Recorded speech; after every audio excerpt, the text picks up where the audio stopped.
আসসালামু আলাইকুম, কেমন আছেন আপনারা? আশা করি ভালো আছেন, সুস্থ আছেন। তো আমরাও বেশ ভালো আছি। এই ভিডিওটা আমার ছিল পূজার মাসে, অনেক দিনেরই ভিডিও। প্রায় ঈদ তো হয়ে গেল 15 দিন। ভিডিওটা তো পোস্ট করা হয়নি, এর আগে সব ভিডিও অনেকে পোস্ট করে দিয়েছি। আর ইউটিউবে সেরকম ভিডিও দিতে ইচ্ছাও করে না, একদম ভিউজ আসে না, খুবই কম। সবাই ভিডিও দেখলে পরে তারপরে তারা আমার ভিডিও দেবে, না দেখবে না, সে কিছু বলার কিছু নেই। আর লাইকও অনেক কম পড়ে। আর তাই ভিডিও দেওয়া হয় না। আর মাঝে মধ্যে মাসের মধ্যে 2-3টে বড় ভিডিও দিই, বাকিতে শর্ট ভিডিও দিই। তো যাই হোক, আর এদিকে ঈদের সব কেনাকাটা আমার ভাইজিদের করে দিয়েছি। হঠাৎ করেই ভাবি বললো যে কেনাকাটা করতে যাব। তো আমার তো কেনাকাটা ওদেরকে করে দেওয়া প্রত্যেক বছর তো পয়সা দিয়ে দেওয়া হয়, কিনে নেয়। তো এই বছর ভালো, যেহেতু আমি রয়েছি তাহলে চলো একসাথেই যাই।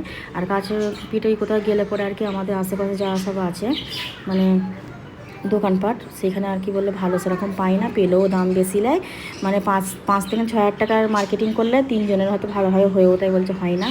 আর যাই হোক, আমি বললাম ঠিক আছে চলো, আমি সব কেনাকাটা করতে নিয়ে যাই। তাই সবাইকে কেনাকাটা করে দিলাম। আমার ভাইপো ভাইজি, আমার ছেলের তো নিয়েছি। যতবারই গেছে আমার ছেলে এখান থেকে ডবল ডবল করে কিনে, যেহেতু এসেছে আমাকে, আমার ছেলে পরেও নেই, ফার্স্ট টাইম পড়লো। তবে এর আগে যখন আমার ছেলে আমার দাদা ইন্তেকালের সময় গিয়েছিল 1.5 বছর, যখন তো দিয়েছিল ফুম্মারা, চাচারা সবাই দিয়েছিল। চাচা বলতো, চাচা একটাই তো চাচা। তো যাই হোক, সবাইকে ডবল ডবল দিয়েছি, একটা করে গাউন দিয়েছি। আর ব্যাগি প্যান্ট উঠেছে, ব্যাগি প্যান্ট, একটা করে টপ। আর যাই হোক, আর ছেলের রেগুলার পরার গরমে সব কিনেছি, প্যান্ট গেঞ্জি সব কিছু যেরকম কেনে। আর দেশের গেঞ্জি সুতির পরতেও একটা আরাম পাই, তাই না? তো এদিকে এইখানে এসেছিলো বাঁকড়ায়, এটা এসেছিলো আমার শ্বশুরবাড়িতে ডানকুনি থেকে। মায়েদের বাড়ি থেকে কেনাকাটা করার পরে 2 দিন বাদে চলে এসেছিলাম, ওদের কেনাকাটা করতে দেওয়ার লেগেই ছিলাম। তবে কখনো আর মায়ের বাড়ি আমি এরকম থাকিনি, ফার্স্ট টাইম থাকলাম। 15 দিন পুরো ছিলাম আমার মায়েদের ঘরে। আর যাই হোক, থাকতে তো মনও যাচ্ছিলো। আর এদিকে আমার দাদারা তো অল্প টাইমেই থেকে 1 সপ্তাহের মধ্যে চলে গিয়েছিলো, চলে এসছে বাইরে। ওরা যেহেতু ভোটের সময় আসবে, ভোটের সময় এসে তখন ছুটি পড়ে যাবে ভাইজিতে, ওরা এসে 1.5-2 মাস থাকবে। তো যাই হোক, আর এইদিকে তো আমি তো আমার যাওয়া হবে না বলে আমি রয়ে গিয়েছিলাম, যেহেতু আমার অনেক কাজ ছিল। খালি 1-2টো কাজ নেই, অনেক কটা আমাদের কাজ ছিল, যেহেতু বছরেও একবার যাই না, 2 বছর 3 বছর ছাড়া যাওয়া হয়, যেহেতু এখন এবার ঘর বাড়ি আমাদের করা হবে আর হবে, এইসব নিয়ে ব্যস্ত ছিলাম।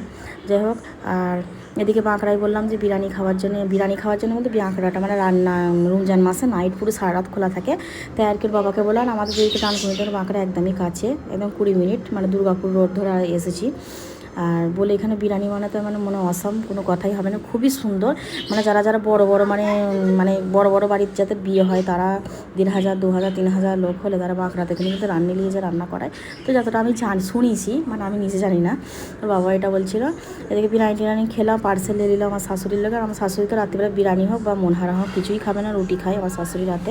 তো এদিকে ডানকুনিতে আমাদের কেনাকাটা ছিল, যেহেতু এসেছিলাম একটু বাজারে বাইরে দিয়ে, তারপরে বৃষ্টি এসে গেছিলো, ঝড় বৃষ্টি প্রচুরই এসে গিয়েছিলো। তারপরে বললো আমার বাবাকে একটু দাঁড়িয়ে পড়ি, এখানে আমি ললিপপ আমার ছেলের কাছে কিনে দিলাম, চিকেন মোমো। চিকেন মোমোটা তো এখানে বিশালই ফেমাস। এইখানে তো ব্যাঙ্গালোরে 1 প্লেট 5 পিস থেকে 6 পিস আসে, 110 টাকা নেয়। আমি দেশে 50 টাকা 60 টাকা করে পেলে তো অসাম। এখানে স্যুপটাও খুব সুন্দর খেতে, চিকেন স্যুপ করে। আর এদিকে হচ্ছে চুড়িদারের এগুলো পিস তৈরি আমার হয়ে গেছে। 2 দিনের মধ্যে আমার আর্জেন্টলি তৈরি করে দিয়েছে, যেহেতু আমি চলে আসবো। আর পিস লুবুনি করে হঠাৎ করে পুরো আসার মুখে লওয়া হয়েছিল। আর এদিকে আমার ননদের ছেলেদের লেগে জামাকাপড় এখানে কিনতে এসেছি, এটাও শ্রীরামপুর, এটা আমার শ্বশুরবাড়ি থেকে নিয়ে এসেছি। প্রথমে খেলে আমার ভাইপো ভাইজিদের এখানে সব কেনাকাটা করে দিয়ে চলে এসেছিলাম। এখান থেকে এসে 2বার শ্রীরামপুরে টোটাল আমি 3বার এসেছি। শ্রীরামপুরটাও কিন্তু আমাদের ডানকুনিদের অনেক কাছে। মায়েদের এখান থেকে গিয়েছিলাম, পুরো 1 ঘন্টা লেগেছিলো।